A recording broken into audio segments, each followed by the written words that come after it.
تو یعنی کہیں گے کہ ہم نے کوتاہی کی، ہم نے کمی کی۔ سورۃ المومنون جو ہے، میری رات کو یہ سپارہ ختم ہوا کل شام کو، تو اس میں دیکھیں اللہ تعالیٰ کہتے ہیں حتی اذا جاء احدهم الموت قال رب ارجعون، کہ جب ان میں سے کسی ایک کے پاس موت کا فرشتہ آتا ہے تو وہ اسے کہتا ہے کہ واپس پلٹ جا، کیوں؟ لعلی اعمل صالحا فیما ترکتا، تو فیما ترکتو تو ایسا ہے کہ وہ یہی کہے گا، اگر کسی کے پاس بھی موت کا فرشتہ آ جاتا ہے، تیاری نہیں کی ہوتی، تو وہ اسے کہتا ہے نہیں نہیں مجھے اب اس دنیا سے نہیں جانا ہے، ابھی تو مجھے بہت سارے کام کرنے ہیں نا۔ لیکن موت کا جو وقت آ جاتا ہے وہ آگے پیچھے نہیں ہو سکتا۔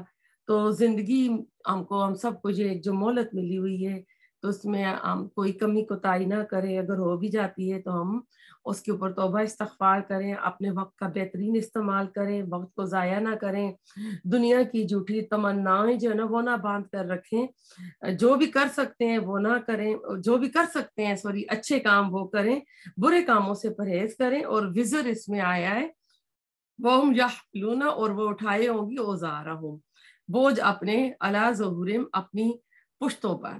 تو اس سے پتہ چلا کہ وزر جو ہوتا ہے وازارہ، گناہوں کا بوجھ ہوتا ہے، جو بھی انسان دنیا میں کرتا رہتا ہے وہ اپنے اوپر لادے ہوئے قیامت کے دن لائے گا۔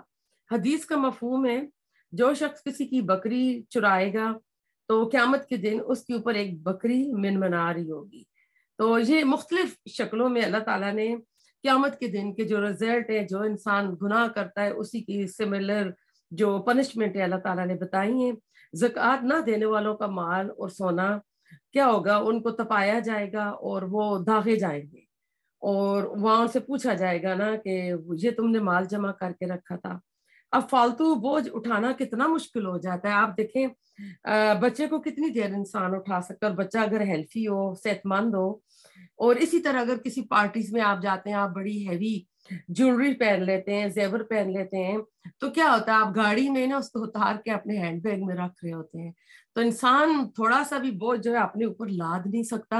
اور اس کی آپ مثال دیکھ رہے ہیں جب آپ ٹریول کرتی ہیں، ایک تو ہم جاتے ہیں اپنے رشتہ داروں کے گھر، ٹھیک ہے وہ الگ بات ہے، لیکن ایک آپ جاتے ہیں کسی جگہ سیر و تفریح کے لیے، یا چلے حج عمرے کے لیے آپ گئے ہیں، اب جاتے ہوئے تو آپ نے بڑے ہلکے ہلکے کپڑے یہ بھی رکھ لیے، وہ بھی رکھ لیے، یہ جوتے بھی ضرورت ہے، وہاں جا کے آپ اور شاپنگ کرتے ہیں، تو جب آپ کے سوٹ کیس بھرے جاتے ہیں تو اس وقت آپ کو چیزیں وہ نکالنی پڑتی ہیں، آپ ایک طرف ڈھیر لگا دیتے ہیں، نہیں اب یہ تو چھوڑو پرے، دوبارہ آئیں گے تو دوسرے لے لیں گے، جو ادھر سے شاپنگ کی ہے وہ رکھیں۔ تو وہاں بھی آپ ان بوجھ کو اچھی طرح سمجھ سکتی ہیں کہ اس وقت آپ ہلکی ہلکی دو دوپٹے بھی نکال رہی ہیں، ایک عبایا بھی نکال رہی ہیں، تو آپ کا وزن کم ہوتا جا رہا ہے۔ تو اس سے کیا پتہ چلتا ہے کہ دنیا میں بھی وزن کبھی کبھی اٹھانے مشکل ہو جاتے ہیں، کیونکہ اگر آپ کا 1-2 پاؤنڈ اوپر ہوتا ہے تو وہاں آپ کا سامان کھل جاتا ہے یا آپ کو پے کرنا پڑتا ہے۔ تو آخرت والے دن بھی ایسا ہی ہوگا کہ جو بھی ہم نے کیا اس کا حق نہ ادا کیا تو وہ ساری نعمتیں جو ہے انسان کے اوپر بوجھ بن جائیں گی، ان کے اوپر شکرانہ کیا ان نعمتوں کو۔ آتا ہے نا کہ اللہ تعالیٰ کہتے ہیں وَمِمَّا رَزَقْنَاهُمْ يُنْفِقُونَ، کہ جو ہم نے ان کو رزق دیا تو اس میں سے وہ خرچ کرتے ہیں۔ تو اگر وہ اپنی نعمتوں کو دوسرے لوگوں کے ساتھ شیئر کرتے ہیں، اب نعمت رزق میں صرف کھانا پینا نہیں آتا، آپ سب کو معلوم ہے بڑا اس میں وسیع اس کے اندر کانسیپٹ چھپا ہوا ہے۔ تو اس کے اندر آپ کا ٹیلنٹ، آپ کی صلاحیت، آپ کا وقت، آپ کی اولاد، آپ کا علم، آپ کا مال، آپ کو جو جو اللہ تعالیٰ نے سہولتیں دی ہوئی ہیں تو وہ سب اس میں آ جائیں گی۔ کیونکہ کہتے ہیں کہ اگر علماء کہتے ہیں کہ اگر آپ کا بہت بڑا گھر ہے، وہ فالتو کمرے جو آپ نہیں استعمال کر رہے ہیں تو وہ بھی آپ کے اوپر قیامت کے دن بوجھ بن جائیں گے۔ تو کوشش کیا کریں وہ کمرے جو آپ کے نہیں ہیں ان میں جا کے نماز پڑھیں، ان میں کوئی کام کریں، کچھ نہ کچھ ایکٹیویٹیز وہاں بھی ہونی چاہیے۔ تو دیکھیں دنیا میں بھی ہر بوجھ اٹھانے والا چاہتا ہے کہ اٹھا کر بوجھ کو نیچے رکھ دے، اور میں نے آپ کو بڑی پیاری وہ مثال ایئرپورٹ کی دی ہے، اور جہاں کسی ایسی جگہ آپ نے بچہ اٹھایا وہ اور اسٹالر نہیں ہے تو وہاں دیکھیں کتنی دیر آپ اس کو ہولڈ کر سکتے ہیں۔ پھر بھاری زیورات پہننا تو کتنی دیر ہم ان کو اب ہر روز تو کوئی بھی نہیں پہن سکتا نا، گھر میں کتنے ہلکے پھلکے کپڑے پہنے جاتے ہیں، اور قیامت کا دن کتنا بڑا ہوگا، 50,000 سال کا یہ دن ہوگا۔ تو اب ایسا ہے، خواہ اگر کوئی بندہ جنت جا رہا ہے نا اس کے لیے بھی یہ، اور جا کوئی جہنم جا رہا ہے تو توبہ بہت ضروری ہے. دنیا میں ہم اپنی صفائیاں کر لیں، کسی کا حق مارا ہے، کسی کو دھوکہ دیا ہے، کسی کے ساتھ منافقت کی ہے، کسی کی غیبت چغلی کی ہے تو معافی مانگ لیں. تو اللہ تعالیٰ کہتے ہیں کہ اللہ خبردار سا کتنا برا ہے ما یزرون، جو وہ بوجھ اٹھائیں گے. تو اسی میں ایک اور آپ کو بتا دیں کہ اگر کوئی بری مثال سیٹ کرتا ہے اور اس کے اوپر لوگ چل پڑتے ہیں تو اس کا بوجھ بھی قیامت کے دن وہ اٹھائے گا. جس طرح کے سورۃ مائدہ میں شاید ہم پڑھ چکے ہیں حابیل قابیل کا قصہ. تو قابیل نے حابیل کا قتل کیا تو رسول اللہ علیہ وسلم نے کہا تھا کہ اب قیامت تک جتنے قتل ہوں گے ان کا ایک حصہ جو ہے وہ قابیل کے اوپر بھی جائے گا. تو اللہ تعالیٰ جو ہے ہم اللہ سے دعا کریں کہ اللہ تعالیٰ میں عمل کی توفیق عطا کرے کہ ہم قیامت کے دن ایسے برے بوجھ اٹھائے ہوئے نہ آئیں، کیونکہ جب قیامت حق پر بن کر سامنے آ جائے گی تو ان کی حسرت کی کوئی انتہا نہیں رہے گی. وہ اپنی پیٹھوں پر کفر کے، شرک کے اور گناہوں کے بوجھ اٹھائے ہوئے میدان محشر میں پیش ہوں گے. تو اللہ تعالیٰ میں عمل کی توفیق عطا دے. اللہ تعالیٰ دوبارہ اسی ٹاپک کو مزید واضح فرما رہے ہیں کہ انسان کیوں یہ قیامت کے دن بوجھ اٹھائے ہوں گے، کیونکہ وہ دنیا کی زندگی کوئی اصل زندگی سمجھا ہوا تھا. وہ سوچ رہا تھا مجھے یہیں رہنا ہے، قیامت اور جو تھا قبر کی زندگی اس کی بلیف تو تھی لیکن عمل اس کے مطابق نہیں تھے. تو اللہ تعالیٰ کہتے ہیں وما، اور نہیں، الحیات و زندگی الدنیا، دنیا کی، الا مگر، لعبن کھیل، ولہو اور تماشا، ولدارو اور البتہ گھر، الآخرت و آخرت کا، خیر بہتر ہے، للذین ان کے لیے جو یتقون تقوی کرتے ہیں، ڈرتے ہیں، افلا کیا بھلا نہیں، تعقلون تم عقل سے کام لیتے. اب اس میں اللہ تعالیٰ دنیا کی جو حقیقت ہے وہ بتا رہے ہیں کہ جنت دنیا کے مقابلے پر اس طرح کے کہتے ہیں کہ اگر جنت میں ایک کوڑا رکھنے کی بھی جگہ مل جائے نا کسی کو تو دنیا معافیہ سے بہت ہی اعلیٰ ہوگی. اور لاہب کہتے ہیں دل کی حالت کھیلنے کے لیے، اور ملحب کہتے ہیں کھیل کے میدان کو، پلے گراؤنڈ جو ہوتا ہے.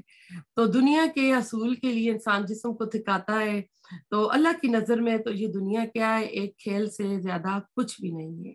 اب کھیل کیا ہوتا ہے؟ دیکھیں دنیا کی زندگی نے انسان کو اتنا مشغول کر رکھا ہے کہ ان کے پاس سوچنے کا وقت نہیں ہے. بھاگ دوڑ دنیا کی جو اس میں اتنے مصروف ہوئے ہیں، ساری محنت، ساری سوچ ان کی دنیا کے اوپر لگی ہوئی ہے. جس طرح ایک کھلاڑی ہوتا ہے نا، پلیئر، کھیل کے لیے وہ سارا وقت لگاتا ہے اور وہ زندگی اور موت کا مسئلہ بنا لیتا ہے کہ اس گیم کو یا اس جو بھی اس نے ریسلر ہے یا جو بھی وہ کر رہا ہے اس کو جیتنا ہے. تو جیتنے اور ہارنے کے لیے نا، تو جیت جائے تو سب کچھ ہے، ہار گیا تو اس کے لیے سب کچھ ختم ہو جاتا ہے. تو کھیل ہوتا کیا ہے اصل میں؟ کھلاڑی کیا کرتا ہے نا، اب اگر آپ فٹ بال لے لیں تو گیند کے پیچھے بھاگتا ہے. کھیل کے دیوانے لوگ، پورا اسٹیڈیم بھرا ہوتا ہے، شور کر رہے ہوتے ہیں. تو ایسا ہے کہ وہ اس میں نمازیں بھی قضا ہو جاتی ہیں، کچھ پتہ ہی نہیں ہوتا، آخرت کے گھر کی پرواہ نہیں ہوتی جو کہ ہمیشگی کا گھر ہے، جو کہ اعلیٰ ہے. تو اس کو ہم دیکھتے ہیں کہ اللہ تعالیٰ کہتے ہیں کہ وما الحیات الدنیا الا لعب ولہو، کیوں نہیں ہے دنیا کی زندگی مگر کھیل اور تماشا یا دل بہلا لینا. اس کا مطلب یہ نہیں ہے کہ دنیا کی زندگی کی کوئی حقیقت نہیں ہے، بلکہ تقابل میں، مقابلے کے لیے کہا گیا ہے، کمپیریزن کے لیے، کہ آخرت کے مقابلے میں دنیا کی زندگی جو ہے صرف کھیل اور تماشا ہے. ایک جو چیز ابدی ہوتی ہے، ہمیشہ ہمیشہ کے لیے ہوتی ہے، اور ایک چیز ہوتی ہے جو کہ عارضی ہوتی ہے، ٹمپریری ہوتی ہے، فانی ہوتی ہے، اس کو فنا ہونا ہوتا ہے. ان دونوں کا آپس میں کیا مقابلہ؟ جیسے دعائے استخارہ میں الفاظ آتے ہیں نا، فَإِنَّكَ تَعْلَمُ وَلَا أَعْلَمُ، کہ اے اللہ تو ہی سب کچھ جانتا ہے، میں تو کچھ بھی نہیں جانتی. ظاہر ہے اس کا مطلب یہ نہیں ہے کہ انسان کچھ بھی نہیں جانتا، بلکہ اس کا مطلب یہ ہے کہ اللہ کے علم کے مقابلے میں کسی دوسرے کا علم کچھ نہ ہونے کے برابر ہوتا ہے. اسی طرح یہاں آخرت کے مقابلے میں دنیا کی زندگی کھیل اور تماشا اللہ نے لاہب اور لہب قرار دیا ہے، ورنہ دنیا تو ایک اعتبار سے آخرت کی کھیتی ہے. ایک حدیث میں بیان ہوا ہے الدنیا مزرعۃ الآخرہ، کہ دنیا آخرت کی کھیتی ہے. یہاں جو بوو گے قیامت کے دن وہاں پر وہی کاٹو گے. اگر یہاں نہیں کچھ آپ یعنی کچھ کرو گے، بہو گے، کوئی بھی کاشتکاری نہیں کرو گے تو وہاں کچھ نہیں کاٹو گے. یہ تعلق ہے آپس میں دنیا اور آخرت کا. اس اعتبار سے دنیا ایک حقیقت ہے اور ایک امتحانی وقفہ ہے. لیکن جب آپ تقابل کریں گے دنیا اور آخرت کا تو دنیا اور اس کا مال اور متاع آخرت کی ابدیت اور اس کی شان و شوکت کے مقابلے میں گویا نہ ہونے کے برابر ہے. دنیا کی زندگی تو محض 3 گھنٹے کے ایک ڈرامے کی مانند ہوتا ہے جس میں کسی شخص کو بادشاہ بنا دیا جاتا ہے، اس کے بڑے بڑے محلات دکھا دیے جاتے ہیں اور ایک بندہ فقیر بنا ہوتا ہے. لیکن جب ڈرامہ ختم ہوتا ہے تو نہ بادشاہ سلامت بادشاہ ہیں، نہ فقیر. اور کئی بار آپ دیکھتے ہیں کہ ایک عورت جو بڑی راجکماری بن کے ڈرامے میں کام کر رہی ہے وہی باہر نکلتی ہے تو رکشے کے لیے ہاتھ ہلا رہی ہوتی ہے نا. تو یعنی ڈرامہ حال سے باہر جا کر کپڑے تبدیل کیے اور سب کردار جو ہوتے ہیں اپنی اصلی حالت میں آ جاتے ہیں. یہ ہے دنیا کی اصل حقیقت. ہم نے بھی مختلف لبادے اپنے اوپر چڑھائے ہوئے ہیں اور اس کھیل کے میدان میں ہم بھی نا اپنا جو رول ہے وہ پلے کر رہے ہیں. جیسے کہ شیکسپیئر نے کہا کہ یہ دنیا کیا ہے نا کہ ایک وہ جیسے ایک اسٹیج ڈرامہ ہوتا ہے اور اس میں ہر بندہ اپنا رول پلے کر رہا ہوتا ہے. تو اللہ تعالیٰ کہتے ہیں وَلَلدَّارُ الْآخِرَةُ خَيْرٌ لِلَّذِينَ يَتَّقُونَ فَلَا يَعْقِلُونَ. اور یقیناً آخرت کا گھر بہتر ہے ان لوگوں کے لیے جو تقوی اختیار کرے. تو کیا تم عقل سے کام نہیں لیتے؟ اب وہ مقام آ گیا ہے. اب اس میں دیکھیں کہ سورہ کا جو کلائمیکس ہے اس کو قرار اب دیا جائے گا اگلی آیت میں. ہم دیکھتے ہیں اس کو. تو اللہ تعالیٰ ہمیں عقل سے کام لینے والا بنائے، ہم دنیا کے بارے میں عقل مند نہ بنے. ایک حدیث کا مفہوم ہے دنیا مومن کے لیے قید خانہ اور کافر کے لیے جنت ہے. دنیا میں مومن کی زندگی ایک ڈسپلن والی زندگی ہوگی، جس طرح قید خانے میں حدود کے اندر قیدیوں کو رکھا جاتا ہے. مومن سوتا ہے، جاگتا ہے، کام کرتا ہے، اپنی مرضی سے نہیں کرتا. جو ٹائم ادھر سیٹ ہوتے ہیں وہ لمٹس کے اندر ہوتا ہے. یہ قید اس نے اپنے ایمان اور تقوی سے لگائی ہے. تو یعنی ہم بھی اس دنیا میں اپنے اوپر چیک پوائنٹ لگائیں گے، قیدیں لگائیں گے اپنے ایمان اور تقوی کے حساب سے. لیکن کافر کے لیے کوئی قید نہیں ہوتی. تو دنیا کی زندگی میں اس کا یہ مطلب نہیں ہے کہ سرے سے کوئی سنجیدگی نہیں ہے، یہ میز کھیل تماشے یا سیر و تفریح کے لیے بنائی گئی ہے، بلکہ زندگی یہ کہ آخرت کے مقابلے میں پائیدار نہیں ہے. تو اب میرے اور آپ کے اوپر ڈیپینڈ کرتا ہے کہ میں اور آپ کس طرح کی زندگی اس میں سے سلیکٹ کریں گے اور کس کے مطابق ہم نا اپنے آپ کو اس دنیا میں رہتے ہوئے اپنے آخرت کا جو ہم اکٹھا کریں گے توشہ وہ ہم جو ہے کہ اللہ تعالیٰ کو راضی کر کے کریں. تو اللہ تعالیٰ ہمیں عمل کی توفیق عطا کرے. آیت نمبر 33 قد تحقیق نعلم ہم جانتے ہیں انہو کہ بے شک وہ لیحزنک البتہ غمگین کرتا ہے آپ کو الذی جو یقولون وہ کہتے ہیں فإنہم پس بے شک وہ لا یکذبونک نہیں وہ جھٹلاتے آپ کو ولکن اور لیکن الظالمین ظالم بآیات اللہ اللہ کی آیات کا ہی یجحدون وہ انکار کرتے ہیں. تو اب آپ دیکھیں آیت نمبر 33 پہ آئے ہوئے ہیں. تو اس میں آپ دیکھیں کہ نبوت سے پہلے مشرکین مکہ رسول اللہ صلی اللہ علیہ وسلم کو صادق اور امین کہا کرتے تھے. نبوت کے اعلان کے بعد بھی آپ صلی اللہ علیہ وسلم کے کسی بڑے سے بڑے دشمن نے بھی جو دنیاوی معاملات میں آپ کو جھوٹا نہیں کہا تھا جس سے بھی کوئی واسطہ پڑتا تھا. البتہ دین کے متعلق آپ جو کچھ کہتے تھے کافر اس کو جھٹلاتے تھے. چنانچہ ایک دفعہ خود ابو جہل نے رسول اللہ صلی اللہ علیہ وسلم سے یہ بات کہی تھی کہ محمد صلی اللہ علیہ وسلم ہم آپ کو جھوٹا نہیں کہتے بلکہ جو کچھ تم لائے ہو ہم جو ہے اس کو جھوٹا کرتے ہیں. تو اس وقت یہ آیت نازل ہوئی تھی. یہ ترمذی کی ابواب التفسیر میں بتایا گیا ہے شان نزول اس آیت کی. اور اس جھٹلانے کی ایک بڑی وجہ قریش کی قبائلی عصبیت تھی. ابو جہل جو قبیلہ بنو خزیم سے تعلق رکھتا تھا ایک بار کہنے لگا ہم اور بنو عبد مناف یعنی آل ہاشم جو رسول اللہ علیہ وسلم کا قبیلہ تھا ہمیشہ حریف قبائل کی حیثیت سے رہے، یعنی دونوں کا آپس میں ایک دشمنی والی رہی، مقابلہ بازی رہی. انہوں نے مہمان نوازیاں کی تو ہم نے بھی کی، انہوں نے خون بہا دیے، لڑائیاں قبائلی لائف میں تو بہت ہوتی تھی تو کہتے ہیں ہم نے بھی خون بہا دیے، انہوں نے فیاضیاں کی، یعنی یہ مہمان نواز تو بہت تھے، یعنی وہ مہمان نواز ہوئے، انہوں نے بہت زیادہ کرم کی تو کہتے ہیں ہم نے بھی کی، یہاں تک کہ ہم نے ان کے کندھے سے کندھا ملا دیا، یعنی وہ ان کے برابر پہنچائے۔ اب بنو ہاشم پیغمبری کے دعویٰ دار بن بیٹھے، یعنی وہ چاہتے تھے کہ یہ جو نبوت آنی تھی تو یہ اس قبیلے میں کیوں گئی، ہمارے پاس آتی۔ اب یہ دعوے دار بن رہے ہیں کہ پیغمبر ہمارے قبیلے میں آیا ہے، کہتے واللہ ہم اس پیغمبر پر کبھی ایمان نہیں لا سکتے، نہ ہی ہم اس کی تصدیق کریں گے۔ یہ ابن شام جو ہے نا، انہوں نے سیرہ کی بھی بکس لکھی ہیں، ان کی کتابوں میں صفحہ نمبر 108 پر لکھا گیا ہے۔ تو گویا شخصی حیثیت سے قریش مکہ کو آپ صلی اللہ علیہ وسلم سے کوئی شکایت نہیں تھی، آپ صلی اللہ علیہ وسلم سے مخالفت اور دشمنی جو تھی وہ دین کی وجہ سے تھی، جو آپ کو پیغمبر بنا دیا گیا تھا۔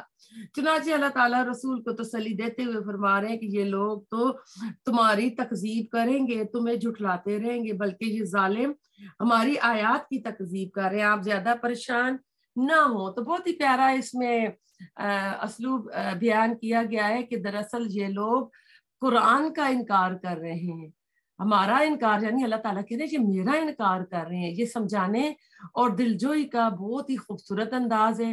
کیا انہوں نے آپ صلی اللہ علیہ وسلم کو کبھی جھوٹا کہا؟ نہیں کہا نا، صادق اور امین تھے آپ پر کبھی انہوں نے کوئی تہمت لگائی؟ کبھی نہیں لگائی۔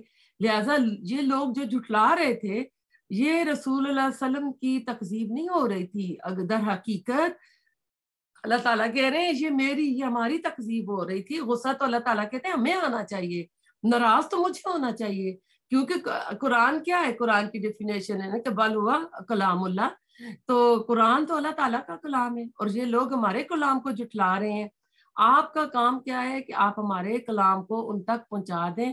یہ سمجھانے کا ایسا انداز ہے جیسے کوئی شفیق استاد اپنے شاگرد کو سمجھاتا ہے۔ اس میں آپ دیکھیں ہمارے لیے بہت سے عمل کی باتیں بھی نکل آتی ہیں کہ ہم بھی اپنے آس پاس، اپنے اراؤنڈ، اپنی فیملی میں سب کو تبلیغ کر رہے ہوتے ہیں، سب کو ہم کوئی نہ کوئی بات بتا رہے ہوتے ہیں نا، تو اس میں یہ ہے کہ ہمارا کام کیا ہے؟ ہمارا کام پہنچا دینا۔ ہدایت جو ہے وہ اللہ تعالیٰ دے گا، ہدایت کا ذمہ اللہ نے اپنے پاس رکھا ہے۔ اگر ہدایت کی ذمہ تبلیغ کرنے والوں کو، یہ قرآن کی ٹیچرز کے پاس ہوتی تو پھر یعنی وہ کہیں گے نا ہاں جی خود تو بڑا پڑھاتی ہے تو چلو اس کے بچوں کو دیکھو، اس کے شور کو دیکھو، او وہاں تو یہ ہو رہا ہے۔ تو اس میں کیا ہوتا ہے نا کہ ایک بندہ اپنے اوپر تو چیک پوائنٹ لگا سکتا ہے، وہ اپنی ذات کا تو اختیار رکھتا ہے، لیکن وہ سارے کنبے قبیلے کا نہیں رکھتا۔ بچے جب تک چھوٹے ہیں تو اس کے کنٹرول میں ہوتے ہیں تو وہ کر رہا ہوتا ہے۔ اگلی آیت میں آپ کو میں مزید بتاؤں گی، اور مجھے کچھ دن پہلے کسی کا فون آیا تھا، وہ بات بھی آپ کے ساتھ شیئر کروں گی۔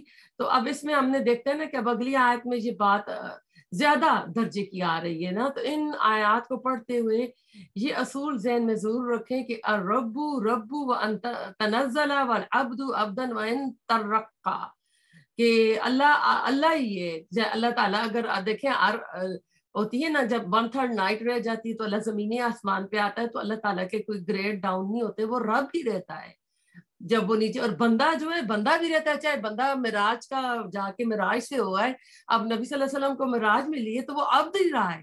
اللہ تعالیٰ سورہ بنی اسرائیل میں کہتے ہیں نا سبحان الذی اسری بعبدہ، کہ وہ لے گیا ایک رات بندے کو مسجد حرم سے مسجد اقصی کی طرف، تو کیا ہے وہ بندہ ہی رہا ہے، بندہ وہ اوپر کسی اور مقام پہ نہیں پہنچا۔ لیکن اللہ تعالیٰ جب رات کا آخری پیر رہتا ہے تو اللہ تعالیٰ دنیاوی اسمان پہ آ کے 3 نوازے لگاتا ہے، تو وہ رب ہی رہتے ہیں۔ الرب رب وان تنزل والعبد عبدا وان ترقا۔ تو یہ آپ کو بات سمجھ آ گئی ہوگی۔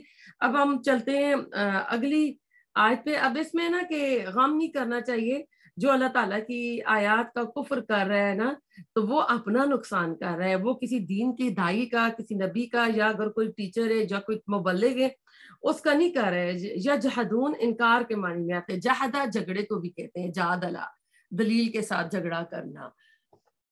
آیت نمبر 34، وَلَقَدْ اور البتہ تحقیق کذبت جھٹلائے گئے رسولو کئی رسول من قبل کا آپ صلی اللہ علیہ وسلم سے پہلے، فصبروا تو انہوں نے کیا کیا؟ صبر کیا، علی ما اس پر جو کذبوا وہ جھٹلائے گئے، وَأُوذُوا اور وہ ستائے گئے، حتیٰ یہاں تک کہ آتاہم آ گئی ان کے پاس نصرنا ہماری مدد، ولا اور نہیں مبدلا کوئی بدلنے والا لکلمات کلمات کو اللہ ہی اللہ کے، وَلَقَدْ اور البتہ تحقیق جاءک آ گئی آپ کے پاس من نبعی خبریں المرسلین رسولوں کی۔ تو اس آیت میں اگلی آیت میں نا رسول اللہ علیہ وسلم کو مزید تسلی دی جا رہی ہے۔ اب دیکھیں نا جب آپ تو آخری نبی تھے نا، تو نبی صلی اللہ علیہ وسلم کو بتایا جا رہا کہ آپ صرف وہ اکیلے نبی نہیں ہے جنہیں جھٹلایا گیا، جنہیں تکلیفیں دیں گی، کہتے نہیں آپ سے پہلے بھی ہمارے کتنے رسول 1,24,000 تقریباً کہتے ہیں آئے ہیں، تو ہر رسول کے ساتھ یہی ہوا ہے، اور 6 رسولوں کے تو قصے قرآن میں شروع ہوئے ہیں سورۃ الاعراف سے ہوں گے، تو وہ کیا ہے کہ وہ بار بار اس میں آپ بتایا جائے گا۔ تو اللہ تعالیٰ فرماتے ہیں ہمارا ایک قانون اور ایک طریقہ اور ایک ضابطہ ہے، اس لیے آپ صلی اللہ علیہ وسلم کو یہ سب کچھ برداشت کرنا پڑے گا۔ آپ کو جس منصب پر فائز کیا گیا اس کے بارے میں اللہ تعالیٰ نے کہ ہم نے پہلے ہی آپ کو بتا دیا تھا سورۃ مزمل میں، اِنَّا سَنُلْقِي عَلَيْكَ قَوْلًا ثَقِيلًا، کہ بے شک ہم آپ پر عنقریب ایک بھاری بوجھ ڈالنے والے ہیں۔ تو اب اللہ تعالیٰ نے رسول اللہ علیہ وسلم کو کہہ رہے ہیں کہ وَلَقَدْ جَاءَكَ مِن نَبَإِ الْمُرْسَلِينَ، اور آپ کے پاس رسولوں کی خبریں آ چکی ہیں۔ تو تمام انبیاء اور رسل کے حالات اور واقعات سے نبی صلی اللہ علیہ وسلم کو آگاہ کر دیا گیا، اور اللہ تعالیٰ فرماتے ہیں ہمارے بندے نوح علیہ السلام نے 950 سال تک صبر کیا۔ تو اس سے کیا پتہ چلتا ہے کہ یہ راستہ جو ہے یہ پھولوں کی سیج نہیں ہے، اس راستے میں لوگوں کی دکھ بھری باتیں بھی آئیں گی، لوگوں کے غلط رویے بھی آئیں گے، لوگ باتیں بھی کریں گے، تو آپ ان باتوں سے اپنے آپ کو یعنی چھوٹا نہ کریں، اپنے آپ کو غم میں نہ کریں۔ سورۃ الجمعہ کو پڑھتے فَلَعَلَّكَ بَاخِعٌ نَفْسَكَ عَلَىٰ آثَارِهِمْ، اور قرآن میں کئی مقامات پر آئے کہ آپ تو غم میں ان کے لیے کہ یہ ہدایت پر نہیں آتے اپنی جان کو ہلاک کر دیں گے۔ تو موسیٰ علیہ السلام کتنے ستائے گئے، سورۃ البقرہ میں آپ نے پڑھا گائے کے قصے میں، تو اللہ کہتے ہیں کہ جب ستائے جاتے ہیں تو پھر وہ صبر کرتے ہیں، جب صبر کرتے ہیں تو پھر اس کے بعد کہتے ہیں نا بہت اندھیری رات ہو، بہت زیادہ طوفان آیا ہوا ہو، اور طوفان آندھی جھکڑ چل رہے ہیں، تو اس کے بعد کیا ہوتا ہے ایک دم موسم جو ہے نا بڑا خوبصورت آتا ہے۔ تو اس وقت ایک کالی آندھی ہمارے ملک میں بھی آئی ہوئی ہے، تو اللہ تعالیٰ وہاں کے بھی حالات اچھے کرے کہ اللہ تعالیٰ مدد کرے۔ اللہ تعالیٰ کہتے ہیں اللہ اپنے بندوں کی مدد کرتا ہے، وہ کن فیکون کا مالک ہے، پھر کوئی بھی اس کے کن کو نہیں پلٹا سکتا، اس کو نہیں لٹا سکتا۔ تو ہمیشہ اللہ سے دعا کرنی چاہیے، اللہ ہی سے مدد مانگنی چاہیے، اور اللہ پر ٹرسٹ کرتے ہوئے صبر کرنا چاہیے۔ اب زندگی کے ہر آپ شعبے میں ہر اس میں آپ لے آئیں، جب بھی کوئی غم، پریشانی، ڈپریشن، بیماری آ گئی، بچے تنگ کر رہے ہیں، کسی میں کچھ انٹرویو فیل ہو رہے ہیں، امتحان فیل کر رہے ہیں، آزمائشیں آئی ہیں، تو ان سب میں ہم نے یہی رویہ اختیار کرنا ہے۔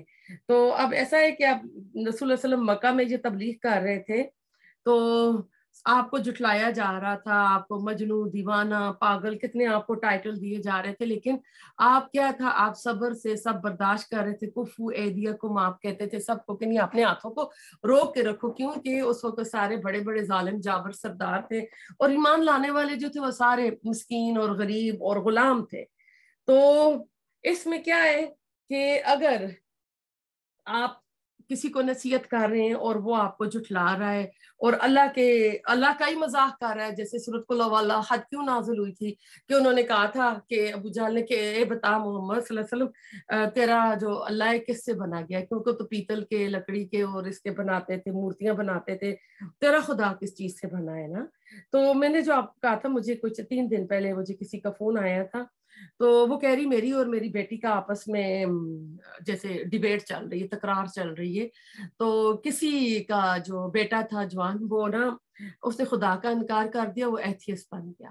تو ماں باپ نے غم سے، غصے سے نا کیا ہے اس نے اللہ کو چھوڑ دیا، تو انہوں نے اس کے ساتھ رشتے کاٹ دیے کہ تمہارا بیٹا ہی نہیں ہے آج سے، اور اس کو نکال دیا۔ اب ہوا کیا، جب وہ اس سے دور ہوا تو اس نے کسی گوری سے شادی کر لی۔ اب اس میں کافی ٹائم گزرا ہوگا، تو کہہ رہی ہے میری بیٹی کہہ رہی تھی کہ اس کے والدین کو ایسا نہیں کرنا چاہیے تھا، اس سے کٹ آف نہیں کرنا چاہیے تھا. تو وہ کہتی میں کہہ رہی تھی کہ اس نے والدین نے اچھا کیا ہے کہ اس بچے نے اچھا تو نہیں کیا، اللہ نے کا انکار کیا، اسلام سے خارج ہو گیا، مرتد ہو گیا، تو انہوں نے بہت ٹھیک کیا. تو مجھے کہتی ہے مجھے بتاؤ میں ٹھیک ہوں جو میری بیٹی ٹھیک ہے؟ تو میں نے کہا آپ کی بیٹی ٹھیک ہے. میں نے کہا مکہ کے ماحول میں آپ دیکھ لیں، آپ جب رشتوں کو ناتوں کو کاٹ دیتے ہیں نا، تو پھر تبلیغ کا جو دروازہ ہے وہ بند ہو جاتا ہے. یہی عمل آپ اپنے بچوں کے ساتھ بھی کریں گے، کیونکہ باہر کا ماحول ایسا ہے، ان کی کمپنی سے ان کے دوست. اب اپنے آپ کو آپ دیکھ لیں کہ ہم نے حجاب کب پہنے، ہم اسلام کی اس ڈگر اس راستے پہ کب آئے ہیں؟ ہاں 40s کے بعد ہی آئے ہیں نا. تو آپ اپنا سوچیں کہ بچے جس ایج میں آج بچے اس ایج میں ہم کیسے تھے، اور ہمیں تو یہ ماحول نہیں ملا تھا. اور اس ماحول میں اگر بچے چل رہے ہیں تو اس وقت اگر بچے کچھ غلط کر رہے ہیں یا کوئی بچہ دین سے ہٹ جاتا ہے، اللہ کا انکار کر دیتا ہے، تو آپ یا ہم نے ان سے رشتے نہیں کاٹنے. کیوں ہوگا؟ کیونکہ پھر تو وہ اپنا ہی آپ کو پتا ہے کٹی ہوئی پتنگ کیا ہوتی ہے، جاتی جا کسی کے ہاتھ لگ جاتی ہے. ایسی ایک ریور سے جو جانور بکری نکلتی ہے تو وہ کسی چیڑ اور بھیڑیے کے ہاتھ چڑھ جاتی ہے. جب تک وہ اپنے جو گلا ہوتا ہے، جو اس کا ریور ہوتا ہے، اس سے جڑی رہتی ہے تو اس کی حفاظت ہوتی رہتی ہے. تو یہی سیم حال ہے، اگر فیملی سے وہ بچہ جڑا رہتا، آتا رہتا، اس کے ساتھ تبلیغ کرتے کراتے. کیونکہ کئی بار آپ تبلیغ کر رہے ہوتے ہیں تو بچے آپ کے ساتھ نہ کر رہے ہوتے ہیں، ری ایکشن ہی ہو جاتے ہیں، لیکن جب وہ اکیلے ہوتے ہیں تو وہ چیزیں ان کے دماغوں پہ آ کے ٹکراتی ہیں، تو یہ چیز اثر کرتی ہے. تو اسلام میں یہ نہیں ہے کہ اگر کسی کا کوئی پیارا قریبی بالکل اس طرح تو اس سے کٹ آف نہیں کرنا ہے، بلکہ اس سے وقت فوقت ملنا ہے، پیار محبت سے اس کے ساتھ تبلیغ کرنی ہے، غصہ نہیں کرنا ہے، غصے سے وہ اور دور ہو جائے گا. تو یہ سیم چیز ہمیں رسول اللہ علیہ وسلم کے کردار سے مل رہی ہے کہ آپ نے مکہ کے ماحول میں اس طرح کی چیز آپ کے قبیلے والے سارے آپ کے رشتہ دار تھے. جب آپ کو مکہ سے نکالا گیا تو کس نے نکالا؟ انہوں نے. آپ کے قتل کا منصوبہ بنا ہوا تھا ہجرت کی رات جب آپ غار سور میں گئے تھے، تو آپ سارا لے آئے. تو یہی چیز ہم نے اپنی زندگیوں میں بھی اسی کو ہم نے کرنی ہے کہ جو نصیحت کا ہوتا ہے نا، جو نصیحت کرتے رہتے ہیں، جس سے دل نرم ہوتے ہیں، وہ دروازے بند ہو جاتے ہیں. آیت نمبر 35 پہ چلتے ہیں. وَإِنْ اور اگر کانا ہے کبرا بھاری علیکا آپ پر اراد کرنا ان کا، فَإِنْ پھر اگر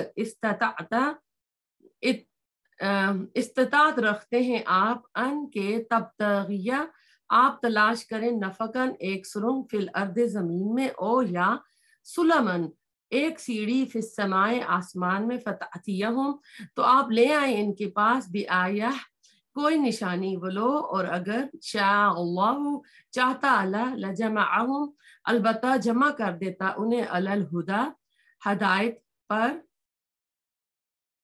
فلا پس نہ تکونن ہرگز آپ ہو من الجاہلین نادانوں میں سے. آیت نمبر 35 پہ آئے ہیں. اب نبی رسول اللہ صلی اللہ علیہ وسلم کو کہا جا رہا ہے کہ ان کا اعراض آپ پر اگر شاخ گزرتا ہے صلی اللہ علیہ وسلم پر، تو آپ میں طاقت ہے کہ زمین میں کوئی سرنگ لگا لیں یا آسمان میں کوئی سیڑھی لگا لیں اور وہاں سے جا کے کوئی نشانی لے آئیں. اللہ تعالیٰ کہتے ہیں ہمارا فیصلہ تو اٹل ہے کہ ہم کوئی ایسا معجزہ نہیں دکھائیں گے، آپ لے آئے جہاں سے لا سکتے ہیں. آپ غور اس میں کیجئے کہ کس انداز میں رسول اللہ صلی اللہ علیہ وسلم سے گفتگو ہو رہی ہے. وَلَوْ شَاءَ اللَّهُ لَجَمَعَهُمْ عَلَى الْهُدَىٰ کہ اگر اللہ چاہتا تو سب کو ہدایت پر جمع کر دیتا. تو کیا پوائنٹ ملا اس میں آپ کو ایک چھوٹے سے ٹکڑے سے؟ ہدایت دینا کس کے اختیار میں؟ میرے اور آپ کے اختیار میں نہیں ہے.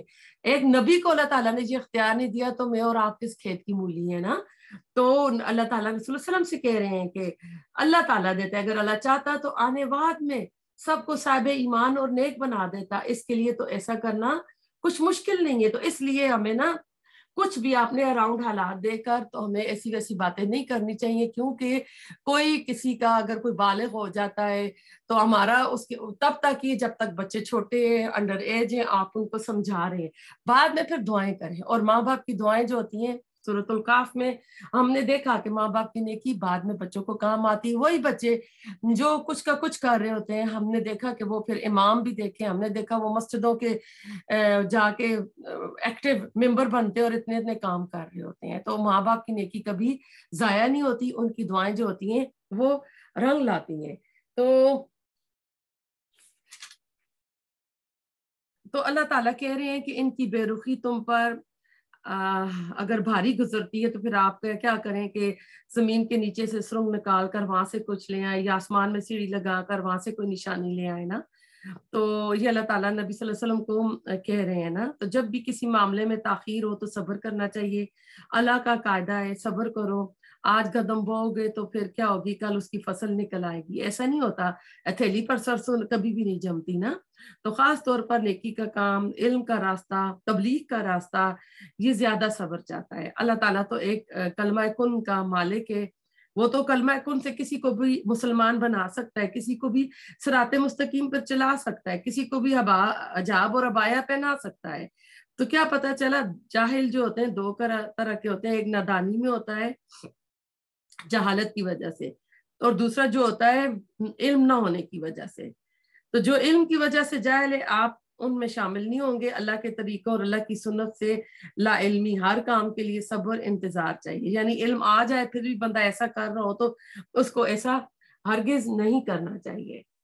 تو فلا تکونن من الجاہلین، تو کیا آپ جاہلوں میں سے نہ ہو جانا. تو آپ صلی اللہ علیہ وسلم جذبات سے مغلوب ہونے والوں میں سے نہ بنے.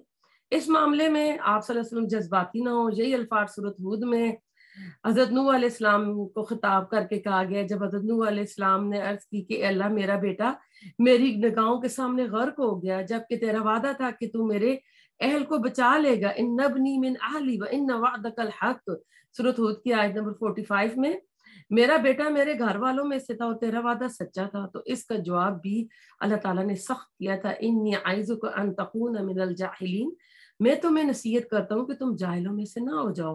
آپ ذرا غور کریں، یہ اللہ کا وہ بندہ ہے جس نے 950 سال اللہ تعالیٰ کی نوکری چاکری کی ہے، اللہ تعالیٰ کی دین کی تبلیغ کی ہے، اللہ تعالیٰ کی دین کی دعوت پھیلائی ہے. اس میں محنت، اس میں اس کی محنت بھی ہے، مشقت بھی ہے، اور ہر طرح کی مشکلات، جو لوگ اس کو تانے دیتے تھے، جو بھی کہتے تھے، سب کچھ ہے. لیکن اللہ کی شان بہت بلند ہے، بہت بلند ہے، بہت بلند ہے. ظاہر ہے اگر سب انسانوں کو ہدایت پر لانا مقصود ہو تو اللہ کے لیے تو کوئی مشکل نہیں ہے.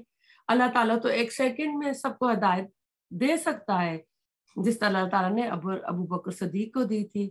تو اللہ تعالیٰ سب کو عین میں ایک یعنی لمحے میں سب کو بگاڑ بھی سکتا ہے، جس طرح ابلیس کو ہی بن جاتا ہے. تو اصل مقصود تو امتحان اور آزمائش ہے. لہٰذا جو حق کا طالب ہوگا، جو حق پر چلنا چاہے گا، حق کس کو ملے گا؟ صرف اسی کو ملے گا.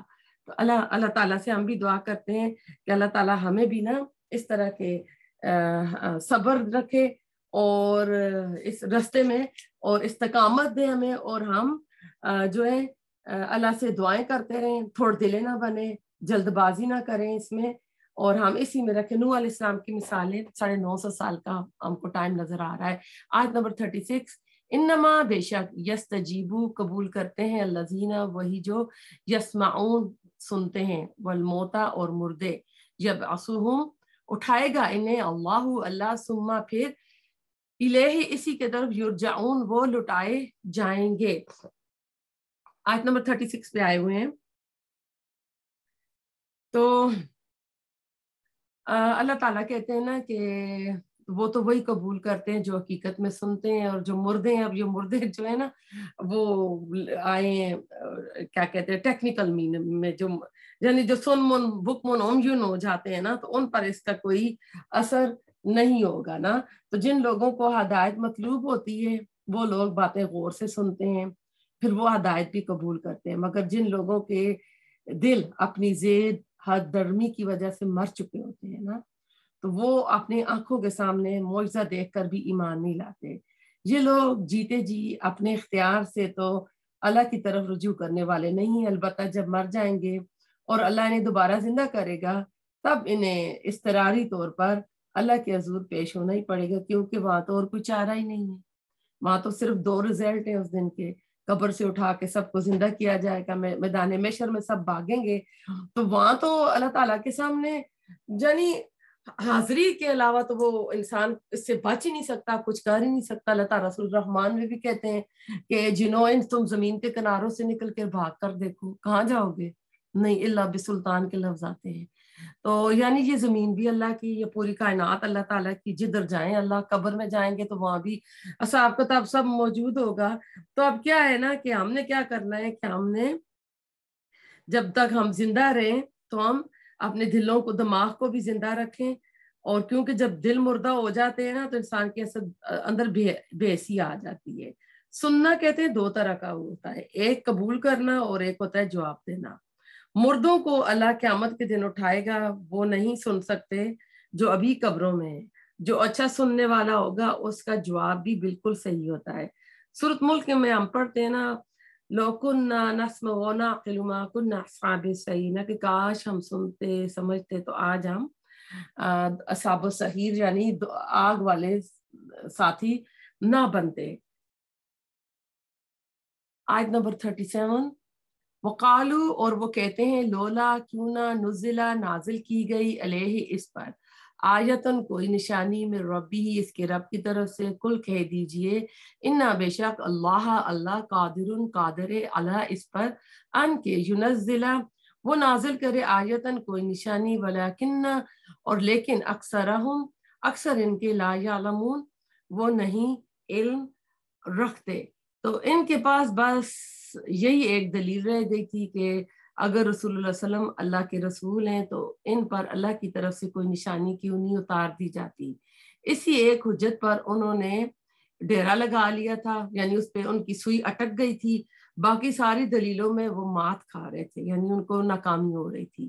اس صورتحال میں رسول اللہ صلی اللہ علیہ وسلم کی طبیعت میں تنگی کی جو کیفیت پیدا ہو رہی تھی، اس کا ذکر قرآن نے سورۃ حجر میں بھی کیا ہے، وَلَقَدْ نَعْلَمُ أَنَّكَ يَضِيقُ صَدْرُكَ بِمَا يَقُولُونَ۔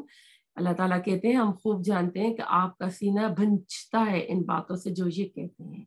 قُلْ إِنَّ اللَّهَ قَادِرٌ عَلَىٰ أَن يُنَزِّلَ آیَةً وَلَٰكِنَّ أَكْثَرَهُمْ لَا يَعْلَمُونَ، کہہ دو اللہ قادر ہے کہ وہ کوئی بڑی سی بڑی نشانی اتار دے، لیکن ان میں سے اکثر لوگ نہیں جانتے۔ یہ لوگ نہیں جانتے کہ اس طرح کا معجزہ دکھانے کا نتیجہ کیا نکلے گا۔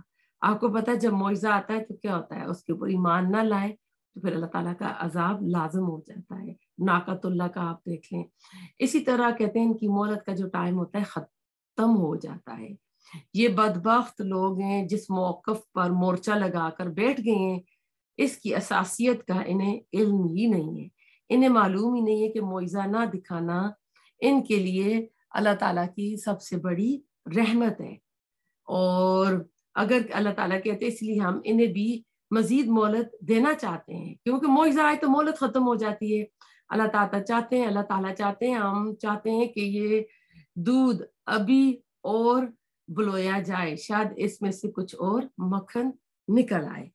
تو یہ اللہ تعالیٰ اس وجہ سے یہ سارا کچھ کر دیتا ہے کہ اللہ تعالیٰ نشانی اس نہیں دکھاتے، کیونکہ قوم سمود کو اونٹنی دی تھی، انہوں نے کونچے کاٹ دی تھی تو کیا ہوا تھا، تو پھر کیا ہوتا ہے اللہ تعالیٰ کا عذاب آ جاتا ہے۔ اسی طرح قرآن میں بار بار آیا کہ جی کسی اور نشانی کا مطالبہ کرتے ہیں۔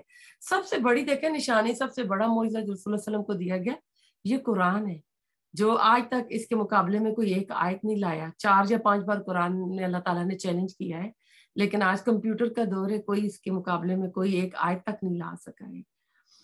تو اللہ تعالیٰ جو ہے اس زمین پر آس پاس اور نشانیاں بتاتے ہیں، وما اور نہیں من دابت کوئی جاندار فی الارض زمین میں، ولا اور نہ طائرن کوئی پرندہ یطیرو جو اڑتا ہے بجناحہ ساتھ اپنے 2 پروں کے، الا مگر امم گروہ میں، امثالکم تمہاری ہی طرح، ما فرتنا نہیں کمی کی ہم نے فی الکتاب کتاب میں، من شیء کسی چیز کی، ثم پھر الی ربہم طرف اپنے رب کے، یحشرون وہ اکٹھے کیے جائیں گے۔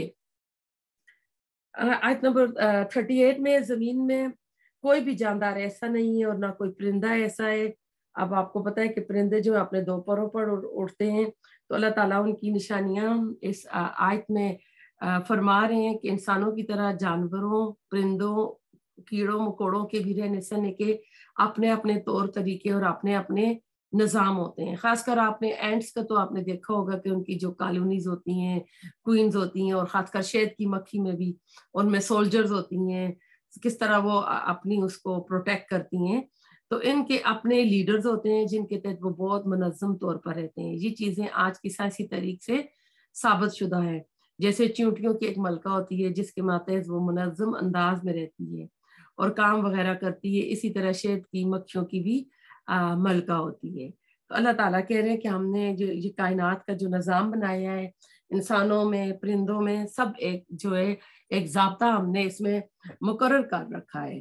تو اس سے معلوم ہوتا ہے کہ جانوروں کا بھی قیامت کے دن حشر ہوگا، ان سے کفر، شرک اور ایمان اعمال کا تو محاسبہ نہیں ہوگا، اس کا تو حساب کتاب نہیں ہوگا، مگر جو ظلم کسی جانور نے دوسرے ظلم سے کیا ہوگا، جو زیادتی کی ہوگی، اس کا بدلہ ضرور دلایا جائے گا، کیونکہ اتنی عقل تو انہیں بھی بخشی گئی ہے نا۔ جیسے کہ ایک حدیث ہے، ابو ہریرہ رضی اللہ تعالیٰ عنہ کہتے ہیں آپ صلی اللہ علیہ وسلم نے فرمایا قیامت کے دن تم سے حقداروں کے حق ادا کروائے جائیں گے، حتیٰ کہ سینگ والی بکری سے بے سینگ والی بکری کا بدلہ دلوایا جائے گا۔ یہ مسلم کی حدیث ہے۔ تو اس سے کیا پتہ چلتا ہے، اگر جانوروں کا حساب کتاب ہوگا، ان کے پاس تو عقل سمجھ نہیں ہے، لیکن اگر سینگ والی نے، بکری نے بغیر سینگ والی کو مارا تو وہ بھی حساب دے گی، تو آپ سوچیں ہماری کتنی پکڑ ہوگی۔ تو اللہ تعالیٰ ہمیں بھی نا عمل کی توفیق عطا کرے۔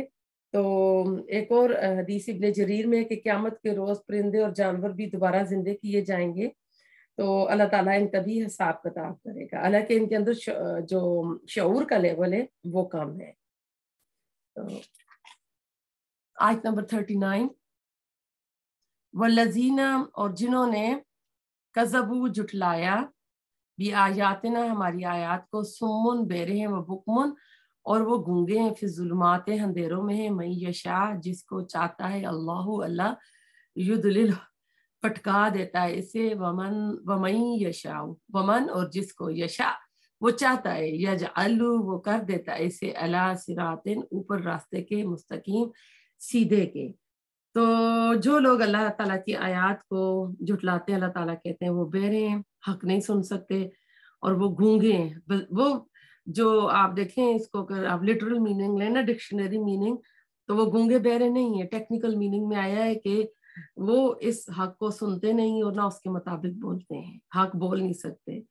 تو اندھیری کی اپنے لیے انہوں نے ایک اندھیر نگری بنائی ہوئی ہے، اندھیرے کی دنیا میں وہ رہتے ہیں۔ صراط مستقیم اسلام کا راستہ، اس میں کوئی انحراف، کوئی ٹیڑھا پن نہیں ہے، ایسے لوگوں کو اللہ ہدایت نہیں دیتا۔ اب ہدایت دوبارہ ہمیں پتہ چل رہا ہے کہ اللہ جس کو چاہتا ہے ہدایت دیتا ہے، اور اس میں یہ بھی ہے کہ ایک حدیث قدسی ہے کہ اللہ تعالیٰ کہتا ہے کہ میرا بندہ جب فرائض ادا کرنے کے بعد نوافل بھی ادا کرتا ہے، یعنی اور اللہ تعالیٰ کے قریب ہونا چاہتا ہے، تو وہ ایک قدم چلتا ہے تو اللہ تعالیٰ 2 قدم چلتا ہے۔ تو اس میں پہلی ان پٹ ہماری ہوگی، پھر اللہ تعالیٰ کی اس میں آئے گی۔ تو اللہ تعالیٰ اس میں ہمیں عمل کی توفیق عطا کرے کہ ہم بھی قرآن کو، حق کو سننے کے لیے اپنے کان، اپنے دل و دماغ کھول کر رکھیں، اور اس میں ہم گونگے بہرے نہ بنے۔ اصل میں وہ گونگے بہرے نہیں ہیں، دنیا کے لیے، اپنے مفادات کے لیے، منچائی زندگی کے لیے بہت سمارٹ ہیں، وہ سب کچھ کر رہے ہیں نا۔ تو اللہ تعالیٰ کہتے ہیں نا کہ اللہ تعالیٰ گمراہ کرتا ہے جس کو چاہتا ہے اور سیدھے راستے پر لے آتا ہے۔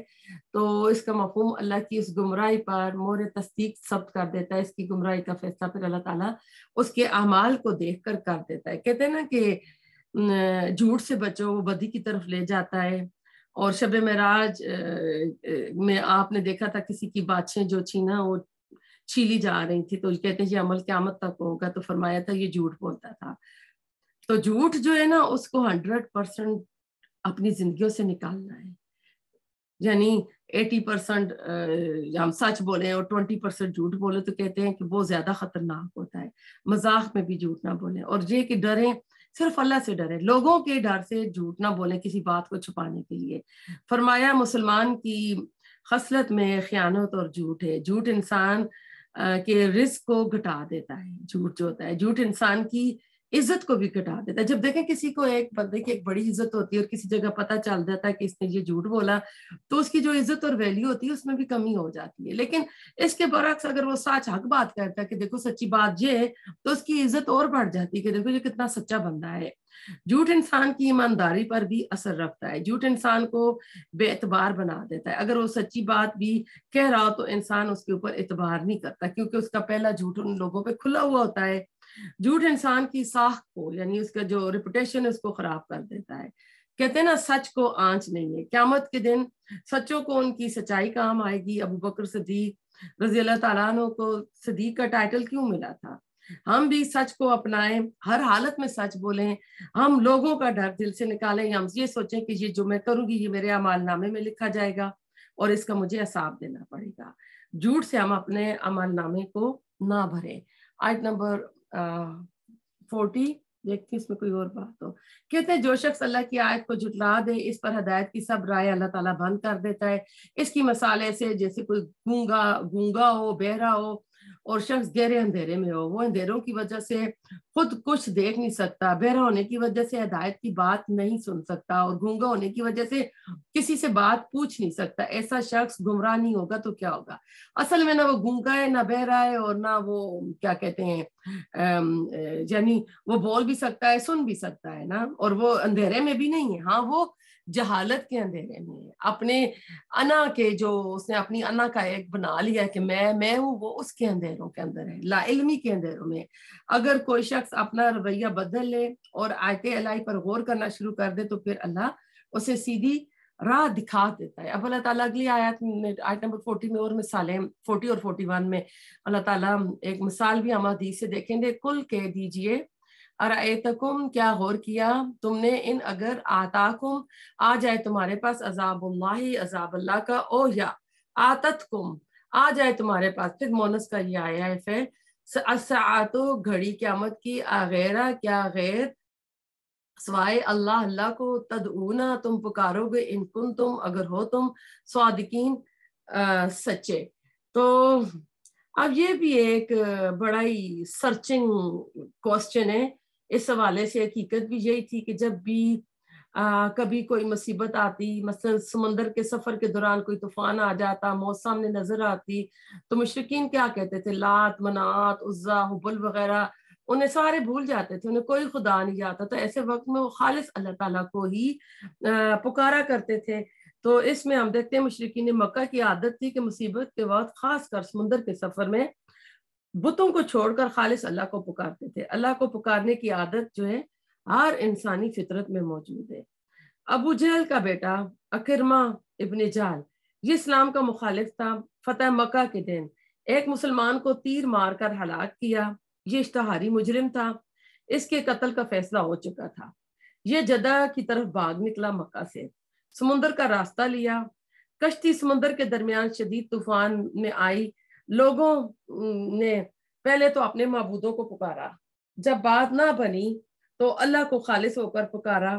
تو اکرمہ بن ابی جہل کے دل میں خیال آیا کہ اگر اللہ کو ہم پکار رہے ہیں یہاں پر تو اللہ ہماری مدد کرے گا، تو پھر اگر ہم یہاں اللہ کی پکار سے بچ جائیں گے تو پھر تو ہم ہر جگہ اللہ تعالیٰ کو پکار سکتے ہیں نا۔ تو اس نے کہا تو میں تو اگر اللہ تعالیٰ نے آج اس طوفان سے بچا لیا، میں تو اسلام لے آؤں گا اور میں جا کے نبی صلی اللہ علیہ وسلم کے ہاتھ پہ بیعت کر دوں گا۔ چنانچہ اس نے بچ گیا تو یہ آیا، اس نے جان کی پناہ چاہی، اور آپ کو پتہ ہے یہ جہاد کرتا رہا، اور جو سیریا کا اوپننگ آف سیریا ہوئی تھی، ابھی تو فال آف سیریا ہم دیکھ رہے ہیں اس وقت میں، تو یہ ایک طرف سے یہ انٹر ہوئے تھے، تو انہوں نے بڑے بڑے جہاد کیے نا۔ تو ہم بھی عام حالات میں اللہ کو بھولے ہوئے ہوتے ہیں، ہم بھی بڑے آرام سے منچائی زندگی گزار رہے ہوتے ہیں، لیکن زندگی میں کوئی ایسا جھٹکا آتا ہے، مشکلات آتی ہیں، تو ہم اللہ تعالیٰ کی طرف پھر رجوع کرتے ہیں، ہم پھر خالص ہو کر اللہ تعالیٰ کی طرف نہ جھکتے ہیں۔ تو یہ والا اللہ تعالیٰ نے اس میں ایک انداز بتا دیا کہ جب ان مشرکوں کے جہاز سمندروں میں طوفان میں ڈوب جاتے ہیں اور مصیبت نہیں ٹلتی، موت نظر آنے لگتی، تو پھر اس وقت سب اپنے دنیاوی معبودوں کو بلا کر اس وقت پھر یہ ان کو چھوڑ کر صرف اللہ کو، یعنی دیوی دیوتائیں جو ہے نا وہ پھر بھول جاتے ہیں، کیونکہ اب ان کی کشتی، ان کا جو جہاز ہے ڈوبنے والا ہے۔ تو اللہ اس میں بتا رہا ہے کہ تمہیں کیا ہے، اگر اس وقت اللہ کو پکارے تو ہر حال میں اللہ تعالیٰ کو پکاریں۔ آیت نمبر 41، بل ایاہو، بلکہ صرف اسی کو، تدعونا، تم پکارو گے، فیکشفو، پھر وہ کھول دے گا، ماں، اس سے جو تدعونا تم پکارو گے، الہی، طرف اس کے، اگر شاء، وہ چاہے، وطن سونا، اور تم بھول جاؤ گے، ماں تشرکون، جنہیں تم شریک ٹھہراتے ہو۔ تو اب اس آیت میں مزید اللہ کہتے ہیں کہ اگر وہ چاہتا تو تکلیف کو دور کر دیتا تھا، کیوں کر سکتا تھا، کیونکہ اس وقت وہ صرف اللہ ہی کو پکار رہے تھے۔ تو اس سے کیا ایک ہمیں فارمولہ ملتا ہے کہ صرف اور صرف اللہ ہی کو پکارنا ہے. یعنی اس وقت مشرک کہنے لگتا ہے کہ آپ صرف اللہ ہی کو پکارو، وہی ہمیں اس مصیبت سے نجات دے گا. جب سمندروں میں مصیبتوں میں پھنس جاتے ہیں ایسے نازک وقت میں، یہ جملہ سن کر اکرمہ کی آنکھیں کھل گئی تھی. وہ سوچنے لگے کہ اگر سمندر میں مصیبت کے وقت اللہ ہی کام آ سکتا ہے تو خوشی کی میں بھی اللہ ہی کام آنا چاہیے. وہ سوچنے لگے کہ 20 سال ہم نے رسول اللہ علیہ وسلم پر اس بات پر لڑتے رہے. وہ کہتے تھے مصیبت میں کام آنے والا صرف اللہ اور تمہارے معبود نہ تمہارا کچھ بگاڑ سکتے ہیں نہ سنوار سکتے ہیں. چنانچہ اس نے عہد کیا کہ اگر آج زندگی بچ گئی تو سیدھا رسول اللہ علیہ وسلم کے پاس جا کر بیعت کروں گا. اور پھر اس نے وہی کیا جو کہ میں آپ کو بتایا نا. تو حق پرستی کا جذبہ انسان کے اندر موجود ہوتا ہے. یہ اللہ تعالیٰ نے ہماری اس باڈی کے اندر، اللہ تعالیٰ نے جیسے کمپیوٹر میں کوئی چیز پروگرام ہوتی ہے نا، ہماری باڈی میں بھی اللہ تعالیٰ نے اپنی پہچان حق کو رکھا ہوا ہے. یہ بات صرف اکرمہ تک ہی محدود نہیں ہوگی، بلکہ جب موت سامنے نظر آنے لگتی ہے تو ہر جو اللہ کا انکار کرنے والا ہوتا ہے اس کی زبان پر بے اختیار اللہ کا نام آ جاتا ہے اور اسے فریاد کے طور پر وہ پکارنے لگتے ہیں. تو جس کی دلیل ہے کہ انسان خواہ کتنی ضد اور ہر درمی کرتا رہے، اس کے اندر فطری طور پر جو حق پرستی کا اللہ تعالیٰ نے وہ اس کے اندر پروگرام کیا ہے وہ اس کے پاس ہوتا ہے. آیت نمبر 42 ولاقد اور البتہ تحقیق ارسلنا، یہ آیت نمبر 42 ہے، بھیجا ہم نے اممن طرف امتوں کے من قبل کا آپ سے قبل فاخذناہم تو پکڑ لیا ہم نے انہیں بالبأساء ساتھ تنگی کے والضراء اور تکلیف کے لعلہم شاید کہ وہ یتضرعون وہ عاجزی اختیار کریں. تو اللہ تعالیٰ اب ایک اور بتا رہے ہیں کہ ہم نے رسولوں کی بعثت کے بارے میں ایک قانون اللہ نے بتایا ہے. تو یہاں پر انبیاء نہیں بلکہ رسول مراد ہے کہ جب بھی کسی قوم کی طرف کوئی رسول بھیجا جاتا تھا تو اس قوم کو جو غفلت کی نیند ہے نا اسے جگانے کی اللہ تعالیٰ کی طرف سے چھوٹے چھوٹے عذاب آتے تھے. لیکن اگر وہ قوم اس کے باوجود بھی نہیں مانتی تھی، نہیں سنبھلتی تھی، رسول پر اپنے رسول پر ایمان نہیں لاتی تھی تو اللہ تعالیٰ کی طرف سے ان کی رسی ڈھیلی چھوڑ دی جاتی تھی تاکہ چند دن کی جو مہلت ہے اس میں خوب دل کھول کر اللہ تعالیٰ کی نافرمانیاں کر لیں. پھر اچانک اللہ کا بڑا عذاب ان کو آ پکڑتا تھا جس سے وہ قوم نیست و نابود یعنی تباہ اور برباد ہو جاتی تھی. اور یہ مضمون سورۃ الاعراف کا جو ہے نا عمود تھا، یعنی اس کی بنیاد تھی. وہاں بڑی تفصیل سے ہم نے یہ سارا وہاں پر پڑھا ہے نا.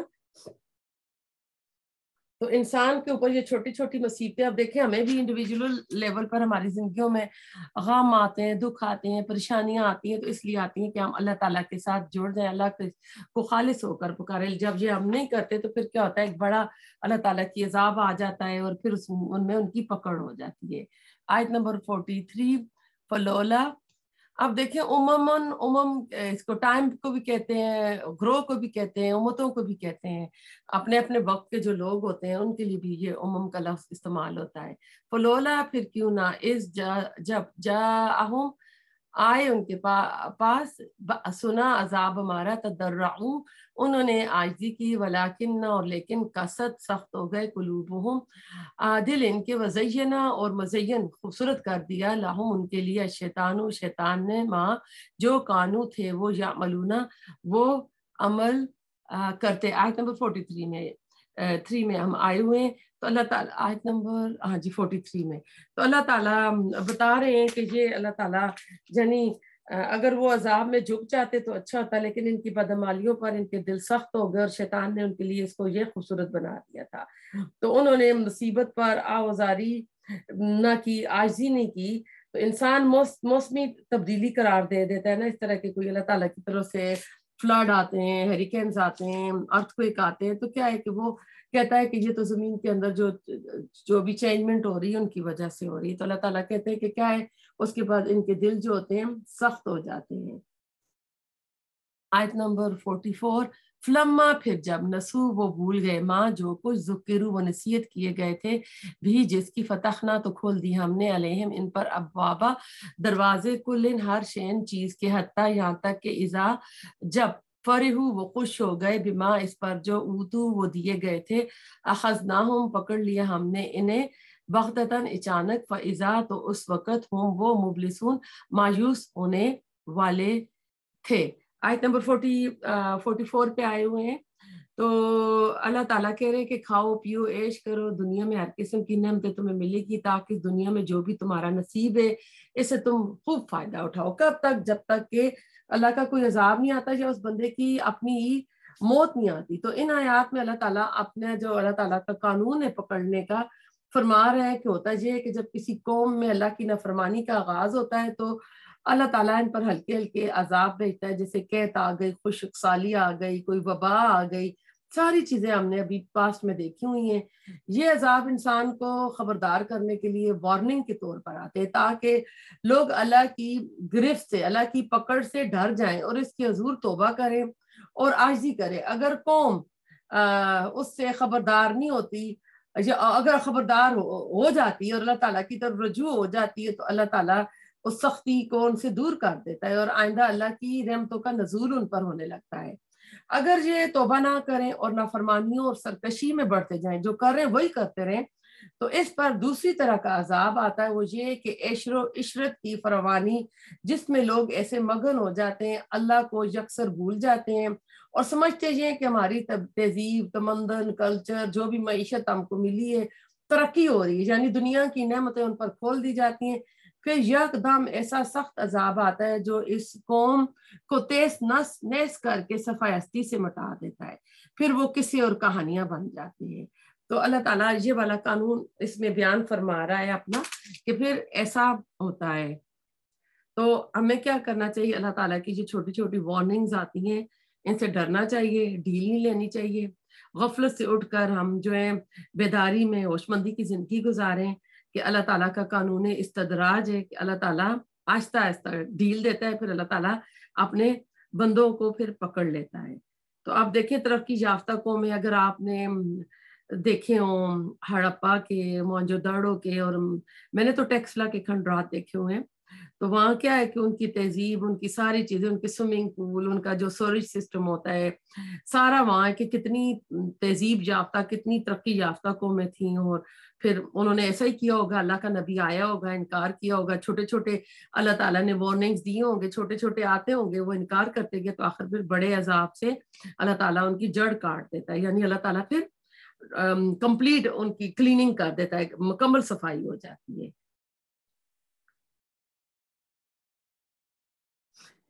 یہ اللہ تعالیٰ اس لیے کرتا ہے نا کہ جس طرح زہریلے درخت کو جڑ سے اکھاڑ دیا جاتا ہے نا کہ باقی جگہوں پر اس درخت کی بیماری نہ پھیلے، یا جیسے کسی بندے کو کینسر ہو جاتا ہے جس پارٹ پہ تو وہاں سے وہ چیز کاٹ دی جاتی ہے، شوگر کے مریض کو جیسے کبھی پاؤں کاٹا جاتا ہے کہ پوری باڈی پھر اس کی نہ ہو جائے، تو کیا ہے کہ پھر جو زہریلے حصے ہوتے ہیں ان کو کاٹ دیا جاتا ہے۔ ایسے ہی لوگ اور قومیں جو ہوتی ہیں وہ زہریلے ہوتے ہیں، بیکار ہو جاتے ہیں، تو پھر اللہ تعالیٰ ان کو جڑ سے اکھاڑ دیتا ہے۔ اللہ تجعلنا منہم، اللہ تعالیٰ ہمیں ان میں سے نہ کرے، اللہ ہمیں ہوش مندی کی زندگی گزارنے کی توفیق عطا کرے۔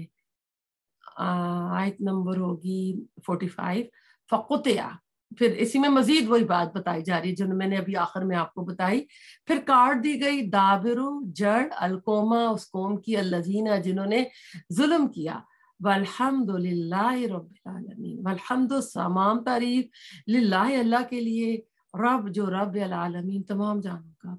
آپ کو پتہ ہے یہ والا میں اب آپ کو پڑھا رہی ہوں تو ایک دم جو ہمارا کشمیر کے جو 2005 میں آئی تھنک ارتھ کوئک آیا تھا، تو ہم اس وقت کینیڈا سے اپنی استادہ ڈاکٹر فرز سے پڑھ رہے تھے، تو انہی دنوں ہماری یہ آیات آئی تھیں، تو انہوں نے ہم سے کہا تھا کہ اللہ تعالیٰ کہہ رہے ہیں کہ ہم نے تو ان کی جڑ کاٹ دی ہے جنہوں نے ظلم کیا تھا، والحمدللہ رب العالمین، اللہ نے کیوں کہا ہے کہ سب تعریف اللہ کے لیے؟ شکر کیوں ہو رہا ہے؟ شکر تو ہم کرتے ہیں جب نعمتیں ملتی ہیں نا، کوئی بیماری ٹل جاتی ہے، کوئی عذاب ٹل جاتا ہے، تو ہم تو تب کہتے ہیں الحمدللہ رب العالمین، اللہ نے بڑا کرم کیا۔ تو یہاں پر کیوں کہا جا رہا ہے؟ وہی بات جو میں نے کہی ہے کہ زہریلا درخت ہو، اگر کسی باڈی پارٹ میں کینسر ہو جائے تو اس کو کاٹ دیا جاتا ہے، تو کیا ہوتا ہے کہ اللہ تعالیٰ کہتے ہیں کہ شکر، کیا کہتے ہیں، خس کم جہاں پاک، کہ گندگی گئی اور باقی کا جو ہے معاشرہ، باقی کا جو زمین ہے وہ پاک ہو جائے گی۔ تو اس کو آپ اس طرح لا سکتے ہیں کہ جب یہ ارتھ کوئک آیا تھا تو آپ نے دیکھا ہوگا، آپ کو یاد ہوگا کہ زیادہ تر اسکول کالجز میں زیادہ تر یوتھ جو تھی، اور رمضان کا مہینہ تھا جی، اور زیادہ تر